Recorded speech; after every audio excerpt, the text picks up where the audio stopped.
I think what people are criticising, really, you see that the police were right to say, oh, it's a white man who's been arrested.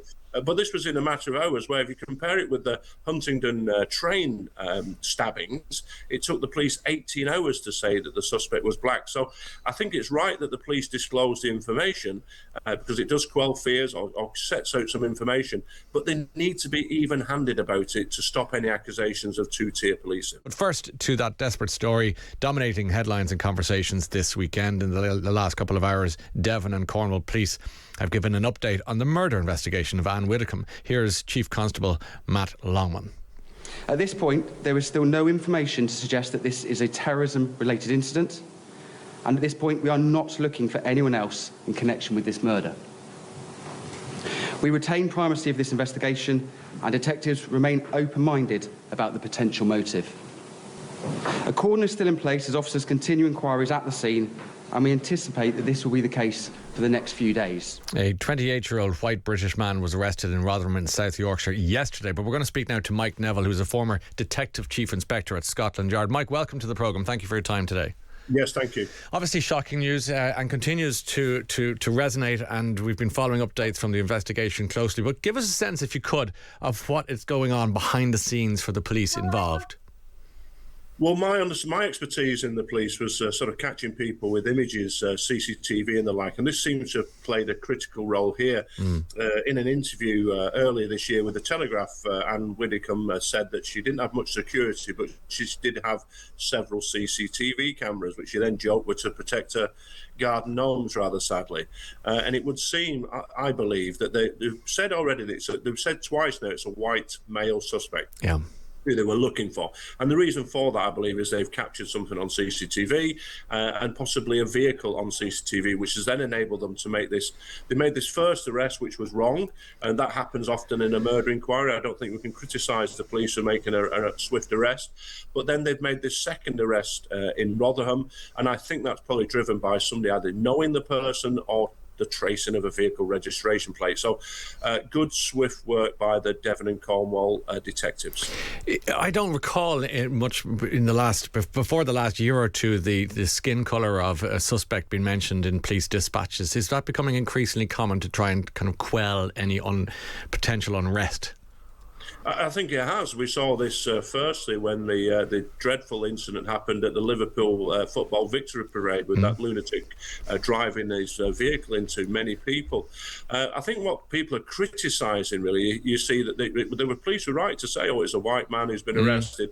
But this was in a matter of hours, where if you compare it with the Huntingdon train stabbings, it took the police 18 hours to say that the suspect was black. So I think it's right that the police disclose the information because it does quell fears or sets out some information, but they need to be even-handed about it to stop any accusations of two-tier policing. OK, and tell us a little bit about the idea of the police repeatedly asking people to refrain from speculating. Why is speculating and speculation so damaging to any ongoing investigation? Well, I'm not sure if it is, really, in the sense that the police must be wiser about how much information they release, and it is a difficult decision sometimes. We've seen some very bad mistakes by the police. If you look at the Nicola Bulley incident up in the tragic death of the lady up in Lancashire, the police didn't give out information, and that resulted in all manner of speculation filling a void. I think the police should give out information where they can, because people are obviously interested in crimes, and with social media, conspiracy theories will start to emerge. So it is a balance, and the police just need to get the right amount of information out. And I think Devon and Cornwall police are doing the right thing at the moment. Yeah, I was struck by the Chief Constable reaching out, thanking the media and saying thank you for refraining from speculation. I mean, so one of the things I would say, sorry, Ryan, go ahead, Mike. My expertise with CCTV is that, people have been saying, oh, why haven't the police released the CCTV? Well, there's reasons for that. So when the police release CCTV of a suspect and say, do you know who this is? It's because no one internally knows who it is. I used to have a graded system, my human super recognizers, the facial recognition system, local officers, and if no one knows who he is, then you release it, because the moment you release a CCTV image, you tell the suspect, look, we've got this, we know who you are, and we're looking for you, and that may well warn the suspect, who's then able to dispose of clothing or any other weapon or any other evidence. So I think the the criticism of the police for not disclosing CCTV is completely wrong, because they've done the right thing. They've identified a suspect, and now they're moving on with the inquiry. You know, I'm without wanting to sound glib or trite about this, but you do have people with their phones arriving on the scenes going, I'm interested in true crime and therefore I want to investigate myself for a podcast or whatever. Is that becoming increasingly a problem for police, for people coming to scenarios and recording and just kind of randomly wandering around the place? I've not heard. I know it was a problem with the Nicola Bully. They were all over the place, weren't they? And spreading conspiracy theories. Yeah. I don't think so. And the police will always accept that journalists and the public are rightfully interested in these sort of things. But when people start interfering with crime scenes, that's when the police have got to be involved. But we do live in a world which is very, very different from 20 years ago, where social media, things just spread like wildfire. For sure. And Mike, tell me, how does the status of investigating a murder of a public figure and a politician at that affect the process? It's a different rule book, I suspect.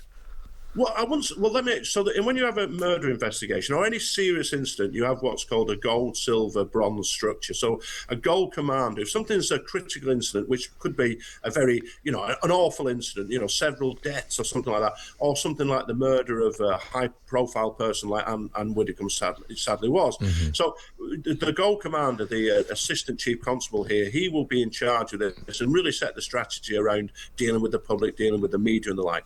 But then the silver commander is the operational commander, who would be something like a detective chief inspector like I was, who's concerned with the murder, who will then task other units who are called bronze units, somebody dealing with CCTV, the person dealing with searches, the person tracing cars, dealing with intelligence or whatever else. And those individuals, the silver and bronze individuals who are getting on with the job, it doesn't matter if you're the most famous person in the world or a person you don't even know the name of. It's the fact you're investigating a tragic death, a wicked murder, that's important. The status of the individual, I would suggest, is irrelevant to those. All right. And despite the ruling that the police have said that they don't think that the murder was politically motivated, they also say that they're feeling open-minded about a potential motive. So how can the two be true at the same time? Yeah, I don't know, because until you've interviewed the person and found out, there's all sorts of scenarios, isn't there? Obsessed people, political views. Somebody, 9 out of 10 people are murdered by somebody they know, usually a family member. Albeit with Ann Widdecombe, she had very little family, a nephew, I believe. So that's very unlikely. But I think the police should really leave that until they've interviewed the person and then decide what the motive was. Now, I know we're kind of operating in a certain amount of shadows and darkness at this stage, Mike, but what do you suspect the next steps will be in this investigation? Well, the police have, when you arrest somebody for a very serious crime like murder, you have, with various permissions from senior officers and then magistrates, you have up to 4 days or 96 hours to hold this person, so you can have as much forensic or digital evidence analysed as possible to put to the person in interview, and then you have to either release or charge them. So I suggest the police will be taking their time, getting all the information back from the forensic science laboratory or the digital forensic service that they have in the force, and then waiting to interview this man and gathering as much as they can, and then we hope if they've got the right person, that person is then charged, and then we'll hear something in the next few days. Mike, thanks so much for that. Appreciate your time today. Mike Neville, former Detective Chief Inspector at Scotland Yard.